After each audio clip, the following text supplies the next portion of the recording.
Bueno, muy buenas tardes a todos y a todas. Bienvenidos y bienvenidas. Entre 2008 y 2014 se produjeron 1.808 feminicidios en Argentina, que dejaron a 2.196 niños huérfanos, muchos de ellos obligados a convivir con sus asesinos. Esta realidad fue el punto de partida para que en 2015 se reunieran más de 300.000 personas ante el Congreso Nacional de Buenos Aires exigiendo que se cambiaran las leyes. Una de las principales impulsoras de este movimiento de protesta fue Ingrid Beck, cofundadora y codirectora de la revista satírica Barcelona. Ingrid es periodista y además realiza consultorías sobre temas de género para Amnistía Internacional y para Naciones Unidas. Hoy va a abrir estos diálogos en esta nueva edición del Encuentro de Mujeres que Transforman el Mundo de Segovia y tenemos la oportunidad de charlar un buen rato con ella. Primero voy a empezar yo y, como hacemos siempre, los últimos 15 minutos serán para vosotros para que podáis formularle las preguntas que queráis. Ingrid, bienvenida. Gracias, muchas gracias. Bueno, Chiara Páez era una joven de 14 años, embarazada, que fue brutalmente asesinada y enterrada en el patio de la casa de su novio en Argentina. A raíz de este caso, la periodista Marcela Ojeda publicó en su cuenta de Twitter este mensaje: «Mujeres todas, no vamos a alzar la voz, nos están matando». A partir de aquí, algo comenzó a cambiar, porque un grupo de periodistas decidieron alzar su voz desde los medios de comunicación y comenzar a decir basta a los femicidios. Pero el caso de Chiara no fue un caso aislado, se unió a otros casos que fueron muy mediáticos, como el de Dayana García. Ingrid, ¿qué tuvieron para que fueran estos casos y no otros los que marcaran un antes y un después? El caso de Chiara fue especialmente conmovedor porque el femicida fue su novio, también un joven de 16 años, y la habían enterrado en el fondo de la casa de sus suegros, digamos. Es decir, que había una complicidad familiar, y además Chiara estaba embarazada. Es decir, que se juntaban un montón de elementos que tenían que ver con los derechos vulnerados de las mujeres. Eh, Había algo en el ambiente, además de un largo trabajo del movimiento de mujeres en la Argentina, ¿no? Pero había algo en la sociedad que estaba necesitando reclamar que se terminaran estos casos. Eh, los que mencionaste, tanto el de Chiara como el de Dayana García, son adolescentes. Después, en otra ocasión, salimos también a la calle a partir del femicidio de una joven de 19 años. Creo que esto también es muy movilizante, que sean las hijas, las hermanas, ¿no? Las jóvenes las que estén tan expuestas.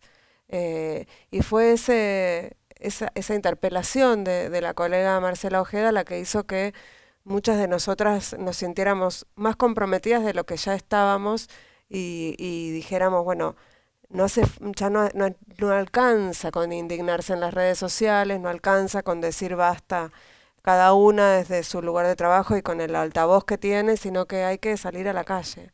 Y así fue una semillita que empezó a brotar y se convirtió en lo que después fue ese 3 de junio. Poco a poco lo vamos a ir contando, pero me gustaría saber si la manera en que aparecieron, has contado que fueron dos casos con dos adolescentes, la manera en que aparecieron sus cuerpos es casual o tiene que ver de alguna manera con el desprecio hacia las mujeres. Claramente tiene que ver con el desprecio hacia las mujeres. Habíamos tenido casos previos en los que en varias oportunidades habían aparecido mujeres, en general jóvenes, en bolsas de basura. Sus cuerpos habían aparecido en bolsas de basura, tiradas. Creo que eso es, no hay metáfora ahí siquiera, ¿no? Es la mujer como basura. Un caso muy famoso en la Argentina previo es el asesinato, el femicidio de una joven que se llamaba Ángeles Rawson, que apareció en un contenedor de basura en el lugar donde habitualmente se tiran todos los residuos. Sí, es emblemático, me parece. Son datos de lo que representan los cuerpos de las mujeres para la cultura machista, ¿no? Todo esto se va produciendo y nos encontramos en el año 2015. ¿Ese año en Argentina fue especialmente violento o fue simplemente el momento en el que se visibiliza todo? No fue especialmente violento, sino que fue el momento de visibilizar. Sí, no había, o por lo menos no se percibía un aumento en la cantidad de femicidios, aunque no hay una cifra oficial, por lo menos en los datos que teníamos de las organizaciones de la sociedad civil, estábamos en el orden de un femicidio cada 30 horas, que es una cifra que se mantiene hasta este año. Así que en realidad creo que lo que despertó fue la edad de la víctima, la hazaña, el hecho de que estuviera embarazada en un país en donde el aborto está prohibido o criminalizado en la mayoría de los casos, ¿no? Había ahí una serie de cuestiones que se juntaron para que empezara a ser visible. Y sí, una de las consecuencias de esa movilización fue que se visibilizara el femicidio como una figura, como un crimen de odio, eh, y se empezara a hablar de femicidio. Fue como un consensuar en la sociedad civil algo que parece del sentido común, y es que matar a las mujeres por ser mujeres está mal. Bueno, eso fue lo que se consensuó a partir de ese Mm. Ni Una Menos. Poco después se organizó un maratón de lectura organizado por un pequeño grupo de comunicadoras, en el que tú entras en juego y poco a poco empieza a sumarse otras compañeras. El caso es que os agrupasteis bajo el lema Ni una menos. Ujú. ¿Con esta consigna se prendió la mecha de lo que fue o de lo que es ahora el movimiento feminista en Argentina? Bueno, a ver, ahí hay unas cuestiones temporales. Lo de la biblioteca, esto que vos contás, la lectura sobre Ni Mm. Una Menos fue previo al 3 de junio, y de allí nosotros sacamos la idea, el hashtag Ni Una Menos, ¿no? Esa lectura en donde hubo familiares de las víctimas, es decir, un, ya Clima. había un clima, ¿no? Pero eso había sido algo muy pequeño. Entonces, esas compañeras que habíamos estado ahí, junto con otras compañeras que fueron las que agitaron un poco en redes sociales el 11 de mayo de 2015, me acuerdo perfecto porque fue el día que apareció el cuerpo de Kiara, juntas empezamos a prender esa mecha, como vos decís, pero el movimiento feminista en la Argentina es un movimiento que tiene mucha trayectoria. Lo que pasa es que tantas mujeres en la calle hizo que se visibilizaran digamos, los reclamos del movimiento de mujeres como nunca antes había ocurrido, y se inició, sí, un- una movilización social que no se detiene hasta hoy. Después, de hecho, no se ha detenido y se ha trasladado a otros países porque han copiado el ejemplo de Argentina, Uruguay, Ecuador, Colombia, Chile, entre otros. ¿En estos países tiene este movimiento las mismas características que tuvo en Argentina? Las características de cada país son muy particulares, porque las problemáticas, si bien las problemáticas que tienen que ver con la violencia machista son comunes, son globales, a todas las mujeres de todo el mundo, todas hemos sufrido alguna situación de violencia machista. No me refiero necesariamente a los golpes o a una violación, pero sí desde micromachismos hasta situaciones un poco más complicadas. Así que en cada país ha sido particular. Lo que sí tiene en común, y creo que seguimos teniendo en común, es esta voluntad de salir a la calle a movilizarnos por nuestros reclamos, ¿no? Hay países en donde la situación de los femicidios es peor que en la Argentina: Guatemala, México. Hay países en donde tienen algunos derechos ya garantizados, como en Uruguay, pero de todos modos la violencia digamos, nos atraviesa a todas. En aquel entonces, por el 2015, ¿había estadísticas contra la violencia hacia las mujeres en Argentina? No. Estadísticas oficiales empezó a haber era uno de los reclamos de esa movilización, era que hubiera un registro único de femicidios, porque, como es obvio, es muy difícil de diseñar políticas públicas si no hay números, si no hay datos.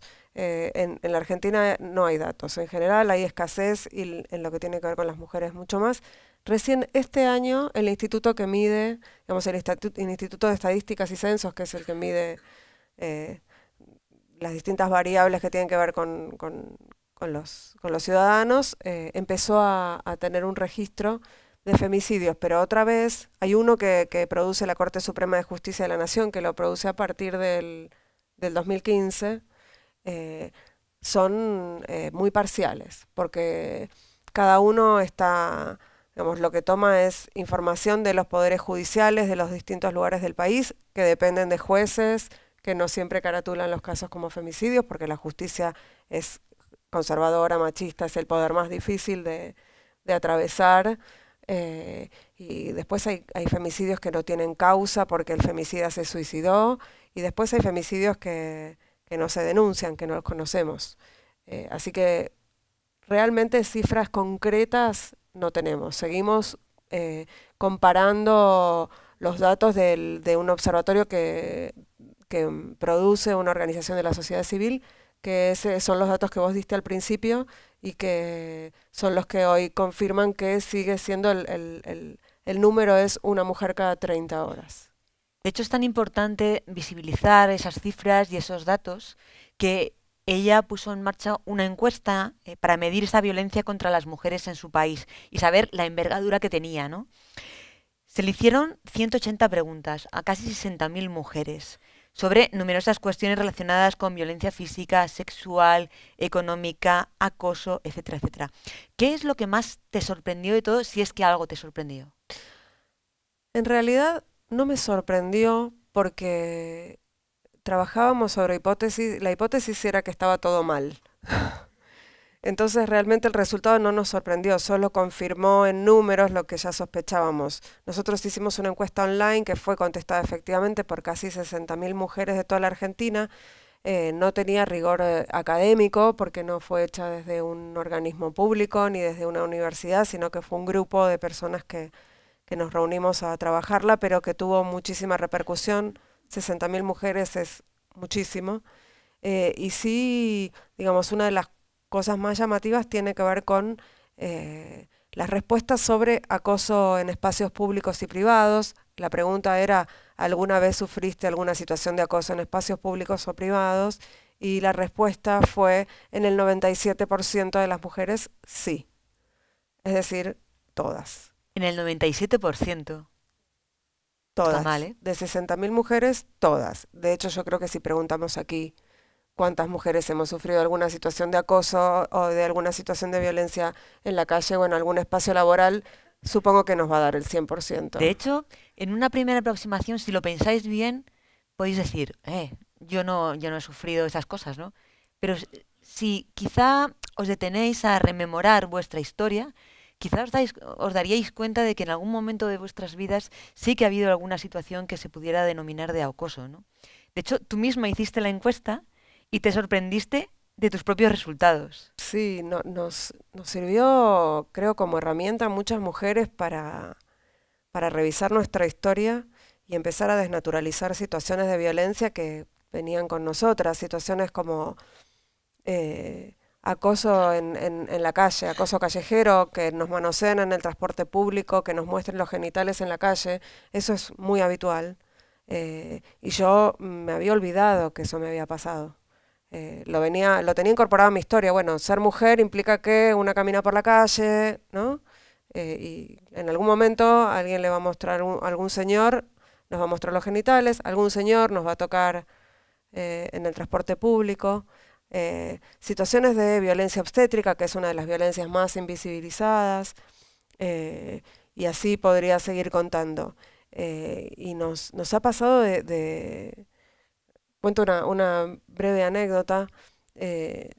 Entre los muchos lugares a donde fuimos a difundir la encuesta estuvo la mesa de mujeres de la central obrera más importante de la Argentina. La mesa de mujeres, porque tienen mesa de mujeres y mesa de hombres, y obviamente los que gobiernan, digamos, los secretarios generales son todos hombres, pero bueno, tienen la Secretaría de Género, la tienen las mujeres, por suerte. Bueno, en esa mesa cada una contaba un poco cómo habían hecho para hacer llegar la encuesta a sus compañeras, y una contó que mientras la estaban llenando todas juntas en la oficina, y una llegó a una pregunta que era, ¿alguna vez fuiste violada? Y ella dijo, no sé. ¿Cómo no sabes? si fuiste violada o no fuiste violada. No, es que fue mi marido. Y bueno, toda la conversación que se dio a partir de eso y que ella haya respondido sí más de 5 veces, porque era una de las opciones, para nosotras ese tipo de relato fue como la confirmación de que sirvió para algo, ¿no? Esto de, bueno, desnaturalicemos todas las violencias que sufrimos, porque había preguntas vinculadas con 15 dimensiones de la violencia machista. Quizá lo que ocurre también es que hay determinadas violencias que están tan normalizadas en nuestra vida cotidiana que es que ya ni siquiera las identificamos como violencias, ¿no? ¿Mm? Sí, bueno, todas las violencias que tienen que ver con la brecha salarial, eh, la violencia económica, es el techo de cristal.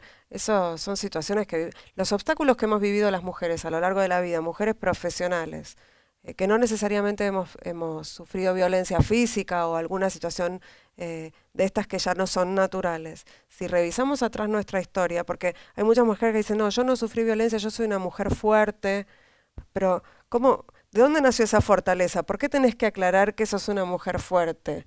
Porque tuviste que atravesar un montón de obstáculos para llegar a donde estás, obstáculos que seguramente los varones no tuvieron que atravesar. Entonces, me parece que sí, que hay un montón de violencias invisibles y creo que ese es el trabajo o ese es el gran cambio, me parece, que estamos viviendo hoy las mujeres en los distintos países del mundo, ¿no? La desnaturalización o, como vos decís, dejar de normalizar estas situaciones, como lo que está pasando en Estados Unidos con los acosos, ¿no? Todo esto me parece que forma parte del mismo fenómeno global. También hay que recordar que aquí hablamos de que, bueno, en Argentina se visibilizó de una manera mucho más pública esta violencia, pero aquí en España hasta el año 2014 no tuvimos estadísticas oficiales sobre violencia de género, con la ley integral, con la ley integral de protección a las mujeres. Lo digo porque está aquí al lado, ¿no? Y solamente es a partir de la visibilización de esas cifras cuando realmente se han empezado a tomar medidas, a hacer leyes que puedan frenar esa violencia. Es decir, que es necesario tener estadísticas, visibilizarla, saber qué envergadura tiene el fenómeno. Sí, por supuesto. Bueno, de hecho en la Argentina nosotros tenemos una ley nacional de protección integral a las mujeres y uno de los reclamos de 2015 era pónganlo en práctica. Claro. O sea, la normativa está, pero no se está cumpliendo. Hay un plan de protección integral a las mujeres y las mujeres siguen siendo asesinadas con las órdenes de restricción en la cartera. Entonces, to- ese 2015 se votó por unanimidad en el Congreso Nacional una ley de protección de patrocinio jurídico gratuito para las víctimas de violencia de género. Se está poniendo en marcha ahora, 2018. En el medio siguen muriendo mujeres.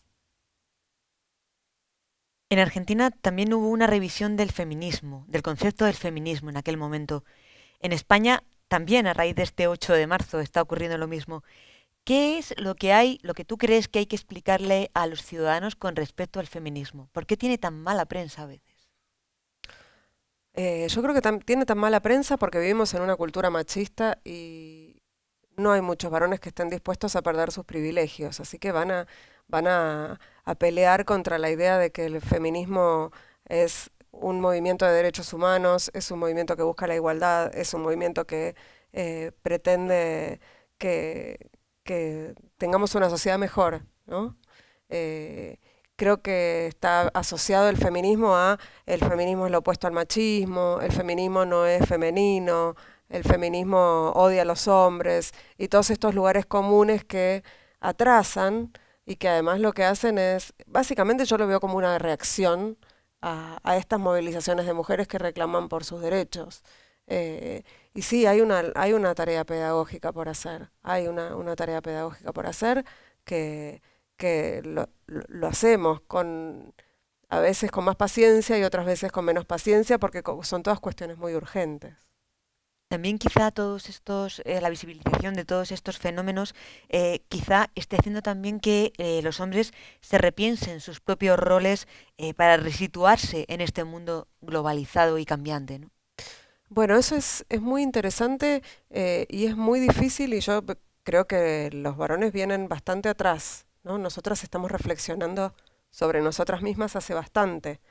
Y los varones recién ahora están empezando a pensar, a revisar su historia y a pensar a revisar sus masculinidades, a revisar sus mandatos, estos mandatos que los convierten en necesariamente proveedores, valientes, casi superhéroes. Son mandatos pesados también para los varones.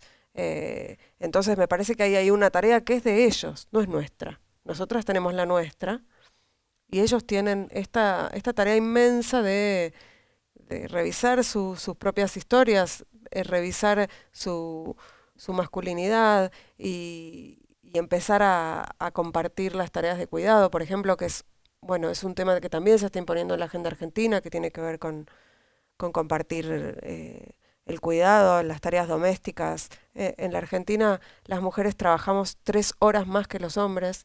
Estos son las tareas, el trabajo doméstico no remunerado. Estamos empezando a trabajar también sobre eso, las licencias por maternidad y paternidad, que son absolutamente desiguales. Esto nos trae un montón de obstáculos a las mujeres para acceder a los trabajos, ¿no? Y ahí hay hombres implicados. Y los hombres además gobiernan, son legisladores, son la mitad de la población. Así que los necesitamos involucrados y los necesitamos feministas. ¿Tiene para ti una cierta resonancia la manera en que empezó el movimiento Ni Una Menos con lo que ha ocurrido en España este pasado 8 de marzo? ¿Si has podido ver alguna de las imágenes de las manifestaciones multitudinarias que llenaron nuestras calles? Sí, a mí me hizo resuena un acordar, me poco? resuena y me resuena también porque hubo porque alzaron mucho la voz las colegas periodistas españolas. Y me parece que está demostrado que cuando las periodistas alzamos la voz, y esto sin desmerecer ni a las organizaciones de mujeres que trabajan desde hace mucho tiempo y que son las que le dan el sustento territorial y teórico al movimiento, ni ni a los dirigentes políticos, pero esas voces tienen mucha réplica, es un megáfono. Entonces me parece que eso es muy importante para la convocatoria, ¿no? Me parece que eso hace a una diferencia. 3 años después del inicio del movimiento Ni Una Menos en Argentina, ¿se nota realmente el cambio? ¿Se nota que haya cambiado algo en la sociedad? Yo creo que sí, se nota. Se nota por varias razones. Se nota, lo que primero pasa es que hay un monitoreo muy fuerte de la sociedad civil sobre algunas cuestiones que tienen que ver con el movimiento de mujeres. Desde las redes sociales, por ejemplo, se han bajado campañas publicitarias que cosificaban a las mujeres. Eh, se ha- bueno, la publicidad, por ejemplo, en muchos casos las agencias y las empresas están cambiando la manera eh, de vender sus productos.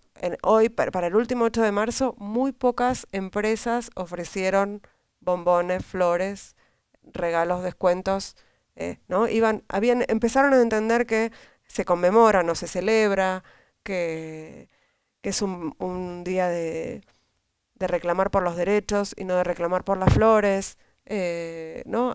Hubo ahí como un movimiento importante que tiene que ver, digamos, con lo que consumimos, que no es menor. Y después, una de las cosas que pasó con Ni Una Menos también es que hoy uno dice Ni Una Menos y ya sabemos de qué estamos hablando. O sea, todo, no, pero eso, no, porque Ni Una Menos. Es como, no, pará, eso no va. Y también hay, digamos, yo veo que hay muchos varones y muchas mujeres también que piensan, que tienen pensamientos muy machistas y muy misóginos, pero a veces se los guardan, porque saben que está mal, ¿no? Se los reprimen.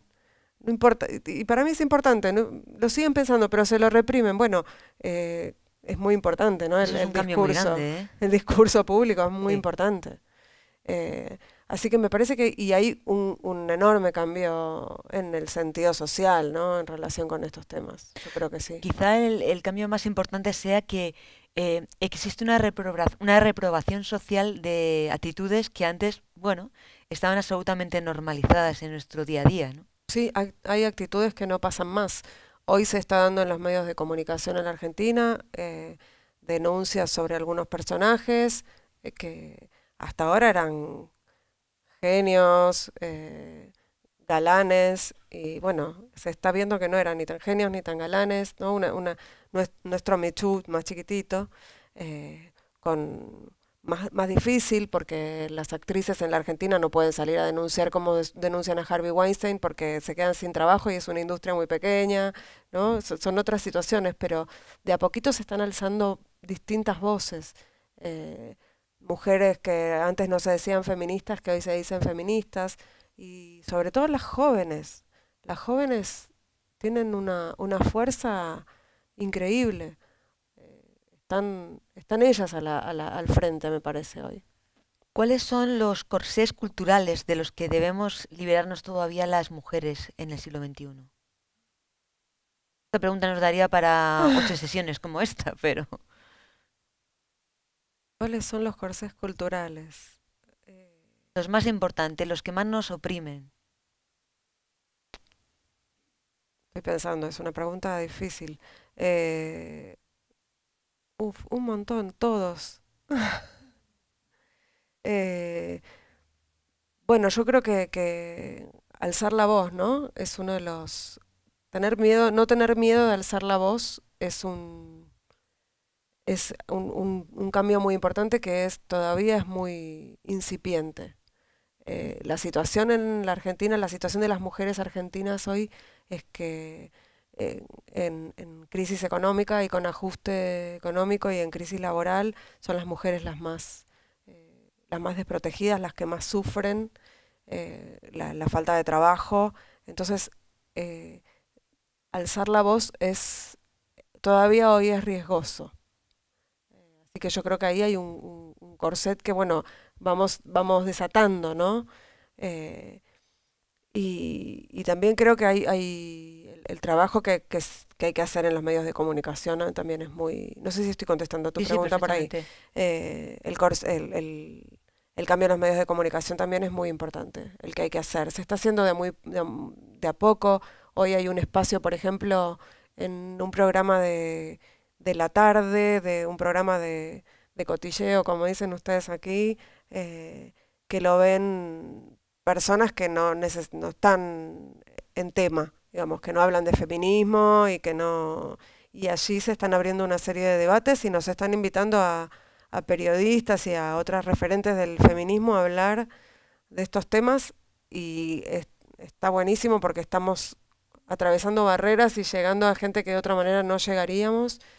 Y bueno, hoy la pelea en la Argentina es por la legalización del aborto y esos espacios son muy importantes. Iba a preguntar que cuáles son los peones que se están moviendo más importantes ahora en Argentina con respecto a la conquista de derechos de las mujeres. La legalización del aborto yo creo que es la principal. Porque en este momento, ¿cómo está la situación en Argentina? En este momento en la Argentina el aborto está legalizado por causales, es decir, si la mujer es eh, demente, violada y corre riesgo la salud física, eso dice el Código Penal que es de 1921, pero eso no se cumplía, digamos, hubo un caso que llegó a la Corte Suprema de Justicia de la Nación en donde se falló a favor y se dijo que efectivamente era legal el aborto por esas causales y lo amplió a salud de la madre y salud emocional también, es decir, casi todos los abortos serían legales.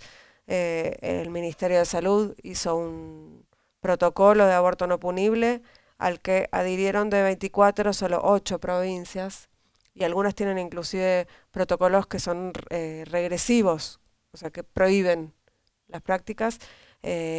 Así que hoy en la Argentina hay una situación de mucha regresividad en relación con los derechos humanos y con los derechos de las mujeres. El aborto no se cumple tampoco por causales. Se judicializan los casos. Hay casos terribles de mujeres que han muerto. Una mujer, Ana María Acevedo, enferma de cáncer, estaba embarazada y no la dejaban hacerse quimioterapia porque estaba embarazada y no la dejaban abortar y se murió. Y también su bebé. Esto es un caso de los muchos que ocurren en la Argentina, por eso es necesario que haya una ley que garantice que, que los abortos sean legales en todas las causales, ¿no? Hay entre 500 y 600.000 abortos clandestinos por año, casi 1.200 por día, y se mueren las más vulnerables, ¿no? Hemos empezado esta entrevista hablando de femicidios en toda Argentina, pero claro, también hablábamos esta mañana que no es lo mismo si nos referimos a la situación de las mujeres en las grandes urbes o en las zonas más pequeñas, más rurales, más aisladas. Tampoco es lo mismo aquí en España ni en ningún sitio, ¿no? Cuando las mujeres no tienen acceso a ayuda, ni a servicios sociales, ni a nada, su situación se complica. Y en Argentina más porque los espacios son enormes y hay veces que las regiones son muy aisladas y las mujeres pues apenas tienen acceso a nada. En la Argentina el Estado no llega directamente. Hay regiones donde el Estado no llega de ninguna manera. Siguen existiendo en algunas provincias la iniciación sexual por parte de familiares, casi que el derecho de pernada en algunos casos. Las comunidades de los pueblos originarios están en situaciones tremendas. Hay varios casos de mujeres jóvenes, jovencitas, chicas de pueblos originarios que son violadas por criollos y por supuesto los criollos nunca van presos y a las mujeres no se les permite practicarse los abortos. Esta es una situación que no es la que obviamente se refleja en las grandes urbes, pero de todos modos, si una mujer de clase media como yo va a hacerse un aborto, digo, no con pastillas, un aborto en un consultorio, y cae la policía, voy presa. Estoy cometiendo un delito. Entonces, digamos, en hay situaciones que son muchísimo más graves, pero la criminalización se da en todas las mujeres, ¿no? ¿Y cuál sería la gran deuda pendiente de las mujeres en estos tiempos? ¿Qué nos falta por conseguir? A nosotras, yo creo que los estados tienen una deuda con nosotras. Nosotras no nos debemos nada, ¿no? Nosotras tenemos que seguir. Yo creo que, modestamente creo que estamos haciendo una revolución. Algo chiquito. Y es global. Así que me parece que lo que nosotras estamos haciendo es avanzar. Hay deudas distintas en cada país, ¿no? Nosotras, bueno, hoy estamos en la Argentina peleando por el aborto legal, eh, por la protección de las víctimas de violencia, digamos, cosas que son derechos básicos. Pero también estamos peleando por la paridad salarial, también estamos peleando por espacios paritarios en las más diversas organizaciones, ¿no? Digo, acaba de salir el año pasado la paridad en la Asamblea Legislativa, pero en el gobierno hay no hay prácticamente mujeres en el Poder Ejecutivo, ni hablar en el Poder Judicial. En los medios de comunicación están casi todos dirigidos por varones. Así que deudas deudas tienen con nosotras muchas. Nosotras tenemos muchos temas en la agenda. Bueno, tú eres un ejemplo de que, por ejemplo, de la dirección de los medios de comunicación por varones, bueno, empieza a romperse. Estás al frente de una revista satírica, de humor muy importante, muy incendiaria de Argentina, que se llama Barcelona, y sus páginas también han sido testigo de todo esto, claro. Sí, la revista va a cumplir 15 años. Se va a hacer mayor ahora en abril, en breve. Y sí, es una trinchera. Y es muy poco común que una mujer dirija una revista. Lo cual me hace muy difícil irme, porque ya tiene 15 años, yo podría ya, Es un adolescente. claro, dejarla salir sola y me cuesta. Pero sí, es una revista muy feminista, eh, porque no podría ser de otra manera y obviamente tiene una voz sobre todos estos temas. Hay una pariente acá en España, en la revista Mongolia, no sé si la conocen, es pariente cercana de Barcelona, de hecho hay varios que son argentinos y hemos estado intercambiando ideas. Una curiosidad, ¿por qué la llamasteis Barcelona?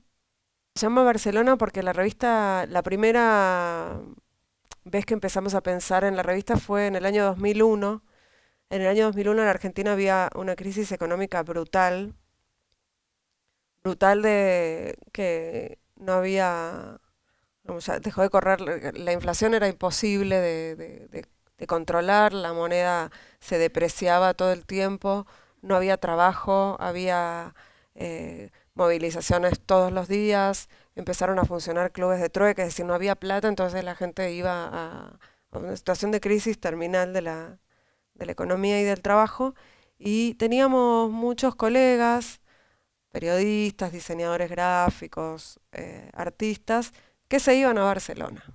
Tenían ciudadanía de la Unión Europea y se iban a Barcelona, que era la panacea, el paraíso donde los artistas, los periodistas iban a triunfar.